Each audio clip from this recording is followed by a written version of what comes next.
Peter Kagan was a lonely man in the summer of his years.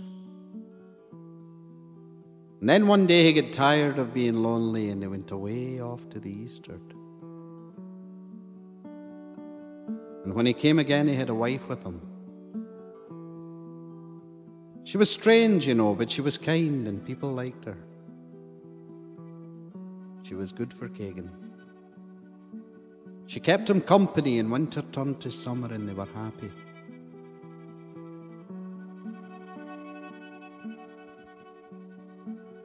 Kagan had a dory then with a lug sail on her mast, and he'd go offshore for 3-4 days, setting for the fish. But his wife was sad then. She didn't like to see him go. She'd go down to the sea sometimes, and she'd call him. Kagan, Kagan, Kagan, bring the dory home. Wind and sea to follow thee, and all the ledges calling thee.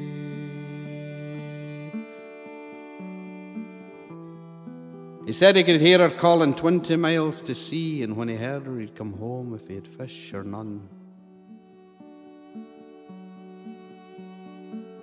She was a seal,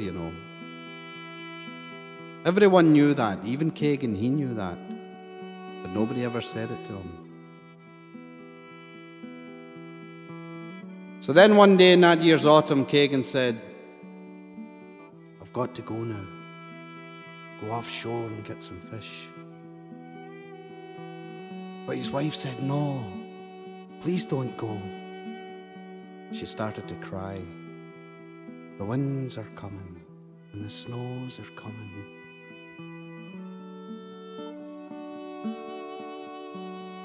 Kagan, Kagan, Kagan, don't go out to sea. Stormy winds and snows do come, and all but I do fear for thee. But Kagan wasn't afraid of snow, and it was early in the year. So Kagan put up his sail and he went to sea. He sailed in the middle ground, and the wind was west all day and going down, and the fish were coming to him. Kagan read the writing on the water and in the sky.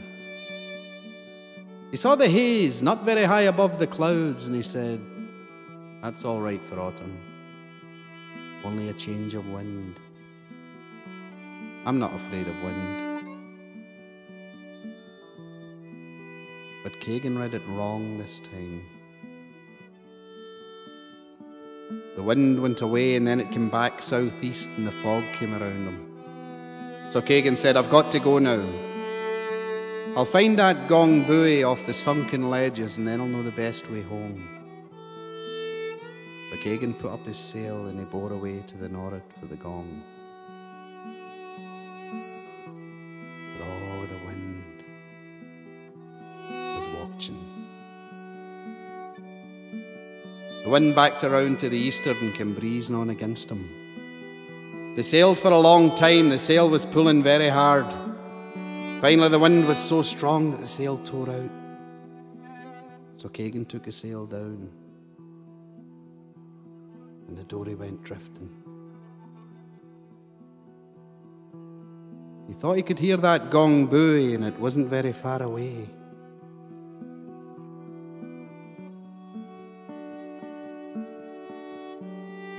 Kagan, Kagan, Kagan, bring the dory home.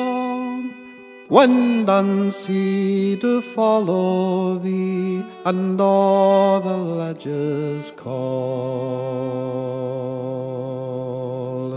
thee.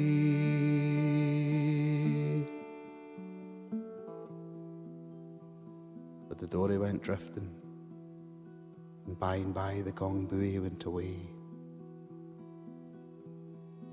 Kagan said, "All right then." He put in his oars and he started to row back up to the gong. But oh, the wind was watching. The wind backed around northeast, making the seas confused. The wind said, "Listen, I have something to tell you." Kagan rowing, "I don't want to hear it." The wind humps up then, making the seas short, making it hard for Kagan to row. Finally, the seas are so steep that Kagan knows he isn't getting anywhere. So Kagan takes in the oars. And again, the dory goes drifting.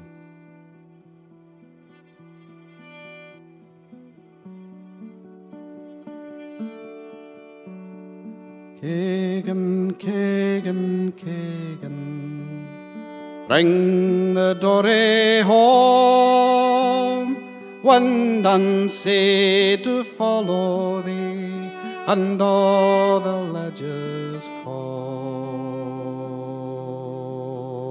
thee. Kagan said, "All right then. Now I've got something to show you." He took a slip of wood for a needle and he waxed up a hand line for a thread, and he sewed the sail up smaller, sewed a reef in it. The wind said, "What you doing?" Kagan said, "You keep watching." So Kagan put up his sail and again he bore away to the nor'ard for the gong. Oh, the wind was watching. The wind backed around north-northeast. Kagan can't hold his course now. Kagan said, "All right then." He brought the boat about, and now he's steering eastward.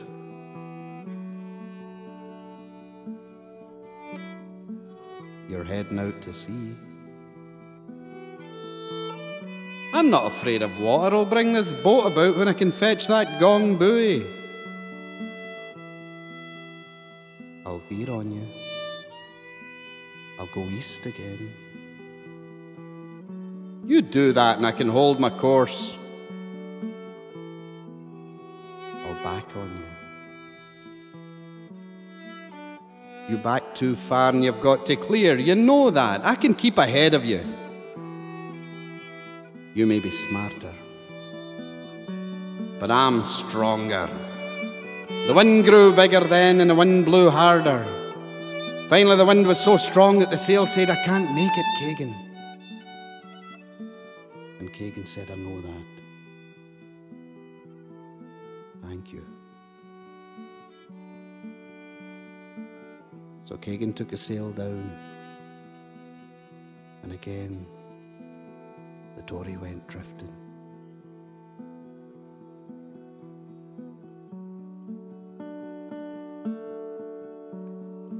Kagan, Kagan, Kagan, turn ye now to me, turn your back unto the wind and all the weary wind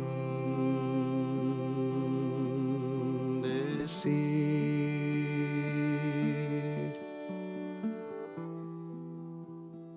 Kagan took a sail off the yard and pulled it about him. "Sail, keep me warm." The sail can't keep you warm. The wind snatched off north by east. I'll freeze you. I'm not afraid of cold. But Kagan was afraid. He didn't know what to do. And oh, the wind is working now. The wind is working now. The wind brings ice and snow. The wind blows long and black. Kagan said, "I'm dying. Sail, keep me warm." And the sail said, I can't do it, Kagan. Kagan dying, and the wind blows.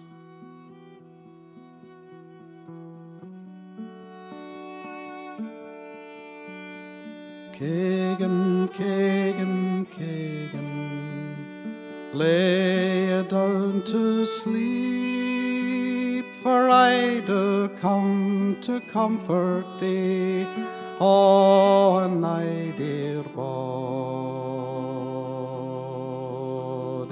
keep.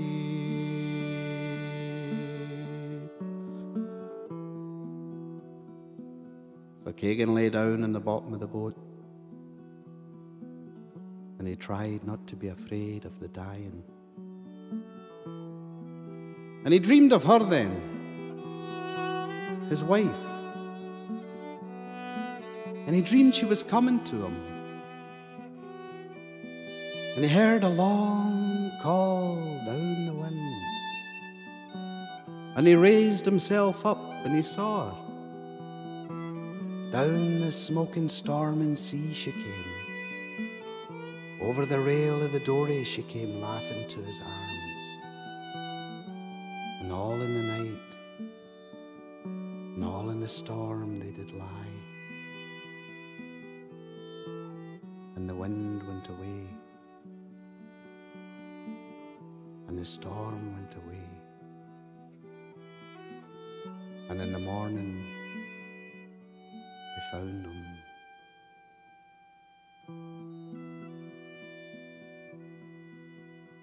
asleep, with a sail wrapped around him. And there was a seal lying there with him, curled over him like a blanket. And the snow was upon the seal's back.